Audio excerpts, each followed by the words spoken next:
위원장님한테 하나만 여쭤볼게요. 예. 이거 가짜뉴스 얘기를 꺼내야 굉장히 조심스러워요. 가짜뉴스 얘기만 꺼내면 표현의 자유를 억압하려고 그러는 거 아니냐. 심지어 뭐 야당을 우호하는 우호적인 유튜브를 때려잡으려고 그러는 거 아니냐. 네, 저는 제 입으로 가짜뉴스라고 한 적은 한 번도 없습니다. 그러니까요.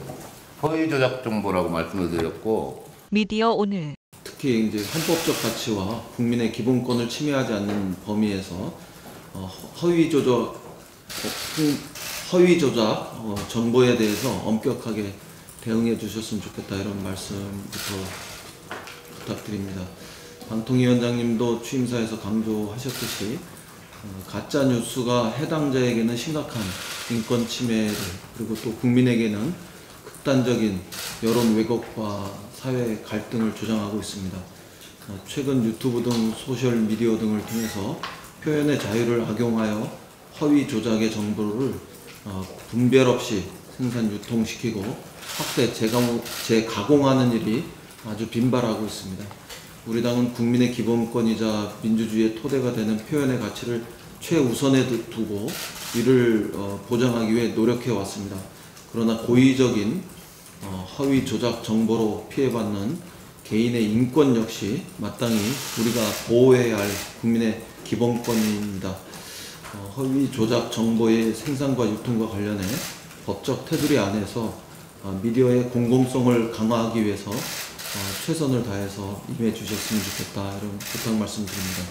인터넷 환경이 잘 아시다시피 뭐 도박, 음란물 하는 뭐 불법 정보들도 마구 유통이 되고 있고, 또 대표님 말씀하셨던 이른바 허위 조작 정보, 어떤 특정한 의도를 가지고 왜곡된 정보를 유통을 하는 것도 이미 그대로 놔둬서는 안 될 지경에 이르렀다, 뭐 이런 생각을 하게 됐습니다. 이런 여건과 또 다른 별도로 우리가 헌법적 가치로 이야기하고 있는 표현의 자유 보장의 문제도 분명히 존재를 하거든요. 그래서 헌법적 가치인 표현의 자유를 최대한 보장하면서도 이런 이 불법 정보, 허위 정보 유통으로 인해서 여론이 왜곡되고 공론의 장이 파괴되는 이런 현상들은 반드시 막아야 된다고 생각을 하고요. 방송통신위원회라는 조직이 구체적으로 어떤 정보가 허위 정보고 뭐 어떤 정보가 불법 정보인지를 판단할 거나는 없지만 그런 유통들을 방지하고 막아낼 수 있는 정책적 대안들을 내올 거나는 분명히 존재를 하거든요. 그래서 종합적으로 살펴서 대표님 말씀하셨던 그런 국민들의 기대에 부응할 수 있는 이런 정책들을 내오고 실행을 할 수 있도록 최선을 다해서 노력하겠다는 그런 약속을 드리겠습니다. 뉴미디어들이 등장하고 거기서 뭐 심지어 1인 미디어까지 이렇게 양산되어 있는 이런 환경에서 그런 달라진 미디어 환경도 작용하는 탓이겠습니다만 이 객관적인 사실, 진실 이런 것들이 왜곡되어서 이렇게 전파되는 과정에서 최근에 뭐 개인의 인권 문제라든가 또 그걸 넘어서 사회적인 어떤 갈등, 정치적 갈등 이런 것들을 심대하게 침해하고 확산하는 이런 과정으로까지 나가는 이 환경에 대해서는 이걸 과연 어떻게 표현의 자유와 균형을 맞추면서 다시 우리 사회의 합의점을 찾아갈 건지 이런 건 뭐 굉장히 중요한 문제가 된 것 같습니다. 저는 그런 측면에서 큰 틀을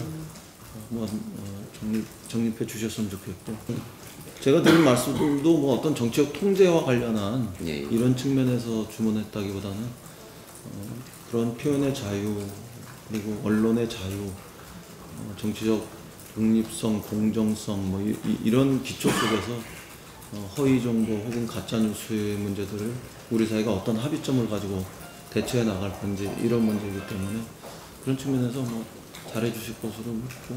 위원장님한테 하나만 여쭤볼게요. 예. 이거 가짜뉴스 얘기를 꺼내야 굉장히 조심스러워요. 가짜뉴스 얘기만 꺼내면 표현의 자유를 억압하려고 그러는 거 아니냐.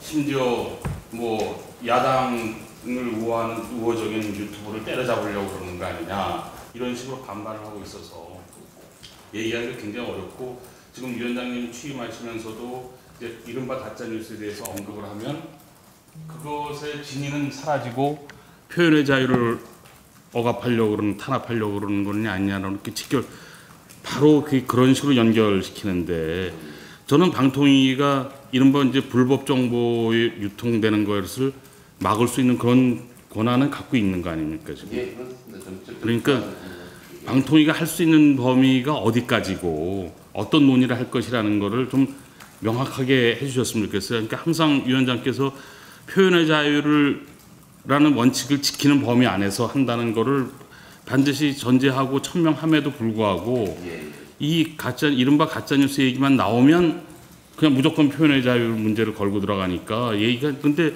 이 문제에 대해서는 사회적 폐해가 심각하다는 데 대해서는 여야하고 뭐 국민적 공감대는 확실히 있는 거 아닙니까 지금. 그러니까 그 부분에 대해서 방통위가 어느 선까지 이 문제를 앞으로 논의하고 대응해 나가겠다라는 정도는 앞으로도 좀 더 구체적으로 그렇게 해서 그런 불필요한 오해는 사지 않는 그런 노력이 좀 필요할 거라고 생각을 합니다.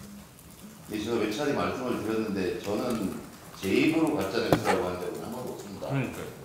허위 조작 정보라고 말씀을 드렸고 허위 조작 정보라는 개념에는 이 허위라는 개념하고 의도적 조작이라는 개념이 같이 들어있는 겁니다. 그래서 의도적으로 조작된 허위 정보에 대해서 의 유통을 막을 수 있는 대안을 마련을 하겠다 이런 정도 말씀을 드렸던 거고요. 네. 방통위의 권한 내지는 책임은 그런 그 유통을 방지할 수 있는 정책적 대안들을 내오는 이런 정도의 문안이 법적으로 명시되어 있다고 생각을 합니다. 그래서 그런 제도들이 여러 가지가 있을 수가 있겠죠. 그 자율적인 팩트 체크를 이제 신장시킬 수 있는 이런 시스템을 만들 수도 있는 거고 여러 가지 방법들이 있다고 생각을 합니다. 그래서 그 세계 각국의 사례들도 있고 그리고 기존에 여야 막론하고 의원님들께서 이제 그 입법안으로 발의하셨던 입법안들도 있습니다. 그런 부분들을 면밀히 살펴서 이제 그 언론 방송통신 미디어가 이 민주주의 발전에 기여할 수 있는 제도적 틀을 마련을 하기 위한 노력들을 할 거고요. 첫 단추로 국민적 합의를 끌어내기 위한 뭔가 기구들을 구성할 생각들을 좀 하고 있습니다. 예.